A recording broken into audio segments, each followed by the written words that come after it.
Can I actually learn to communicate better with my wife in just 1 week? Quite a question, right? If you're a man and you are truthful, your goal more times than not is to get your wife to agree with what you said and what you want to do. And let's just call it what it is. If you have played this game long enough, she would rather just be compliant than waste another minute with you not listening, not hearing, not understanding. So what does she do? She just gives in. Not because she doesn't care. She's just tired of not being heard. If you'll stick with me for the next several minutes, I'm going to give you 3 things that can help you be an effective communicator in your marriage. And no, it's not to be better at proving your point. Effective communication is a two-way street. Welcome to Masculine to the Core and the Man in the Arena podcast. One of the 8 key areas called power numbers that every modern man must master is relationships. And most importantly, the relationship with the woman we have chosen to do life with. If you don't understand the filters that she speaks and listens through, and the filters that you speak and listen through, your communication will be mediocre at best. The power number life assessment is actually the first phase of the Quest system for men, and right now you can get this training session so you can get your power numbers to see what's working in your life, the gaps and the traps that you may have fallen into, and the other areas where God is calling you to step into the powerful man He created you to be and to become. You can step into the arena for free if you're a Christian husband who is just done settling for where you are. Check out the link that I'll put in the description. So let's go ahead and get started and talk about effective communication. Effective communication is the core of a Christian marriage and relationship. It isn't just about swapping words back and forth. It's about truly connecting by not just listening to what she says, but hearing what is meant, and most importantly, understanding why it is important to her. And just like it says in the book of James chapter 1, be quick to hear, slow to speak, and slow to become angry. I told you I was going to give you 3 things. So here's number 1. Let her finish what she's saying. Most of us assume our wives already know what we're thinking, so we just skip the real conversation and end up talking past each other. We often listen with the intent to reply. We're hearing just enough to formulate what we're going to say next.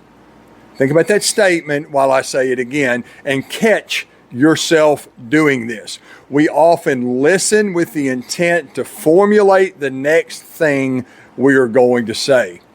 Brother, let her finish. Listen to what she said.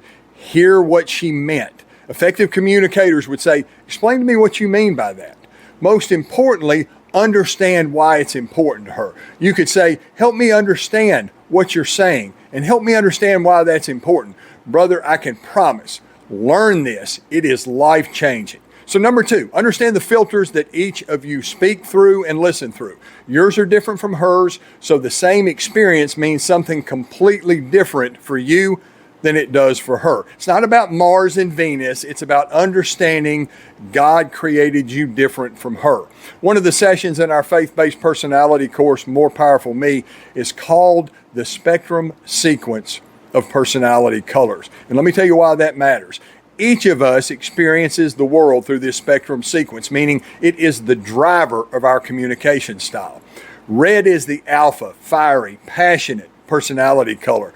Yellow is the future-minded, big picture thinking personality color. Green is the analytical, logical color, and blue is the empathetic feeler. Now, I'll give you a hint. Most women, their primary filter is blue.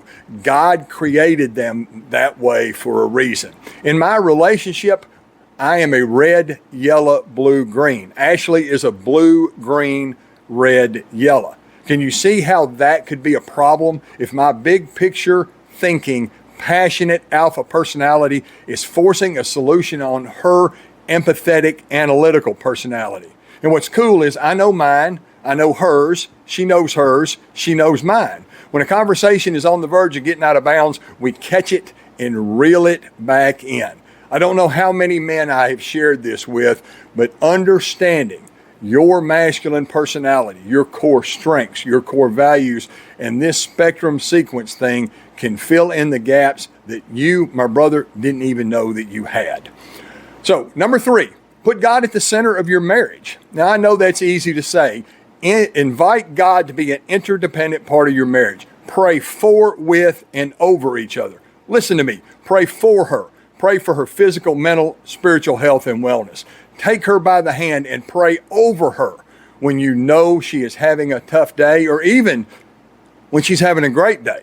Pray with her. As uncomfortable as it may seem to do this, grab her by both hands. Touch your forehead to hers and invite God into every area of your personal and professional life.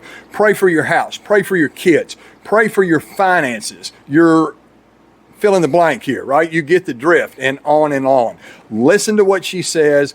Ask her to explain what she means and why it's important. Understand her filters are different than yours. God made her that way. Celebrate her for being different. Don't be angry when she can't see things through your filters. Have a God-centered relationship with her.